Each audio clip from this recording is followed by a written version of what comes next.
আসসালামু আলাইকুম ভিউয়ার্স। ফেসবুকে প্রফেশনাল মোড অন করুন মাত্র কয়েক মিনিটের মধ্যেই। হ্যাঁ ভিউয়ার্স, আপনিও চাইলে আপনার ফেসবুকে প্রফেশনাল মোড অন করতে পারবেন।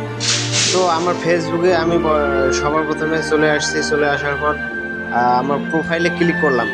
ক্লিক করার পর এখানে দেখতে পাচ্ছেন যে থ্রি ডট অপশন আছে, এখানে ক্লিক করবেন। এখানে ক্লিক করার পর বর্তমানে এখানে দেখতে পারবেন কিন্তু প্রফেশনাল মোড অপশনটি নাই। তো এর কারণ হলো যে আমার প্রোফাইলটাই এখানে দেখেন যে লক করা আছে, এখানে বলছে যে আনলক প্রোফাইল।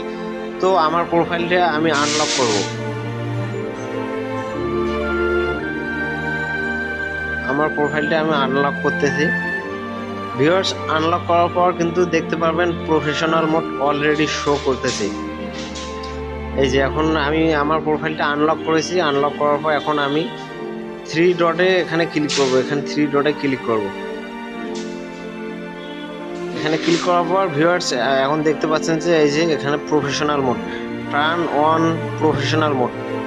দেখেন কিছুক্ষণ আগে কিন্তু এই অপশনটা ছিল না। তার মানে আমি আমার প্রোফাইলটা আনলক করলাম। আনলক করার পর কিন্তু এই প্রফেশনাল মোডটা চলে এসেছে। তো ভিউয়ার্স, আপনাদের আইডিতেও যদি এরকম সমস্যা থাকে, আপনার প্রোফাইলটা আপনি সম্ভবত আনলক করে নেবেন।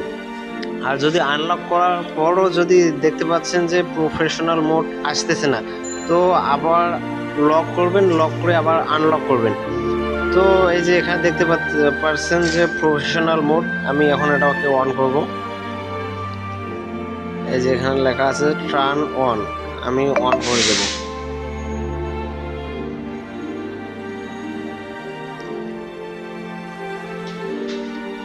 হ্যাঁ ভিউয়ার্স, বর্তমান দেখেন আমার প্রোফাইলটা কিন্তু প্রফেশনাল মোডে কনভার্ট হয়েছে। তো ভিউয়ার্স, এটা কিন্তু ফেসবুকের নতুন আপডেট। আপনারা চাইলে আপনার প্রোফাইলটা এখনই চেক করে নিতে পারেন, কারণ বর্তমানে কিন্তু প্রফেশনাল মোড সবাইকে দিতেছে ফেসবুক কর্তৃপক্ষ। তো ভিউয়ার্স, এটাই ছিল আজকের ভিডিও। আমি আজকে এখান থেকে বিদায় নিচ্ছি। আল্লাহ হাফেজ।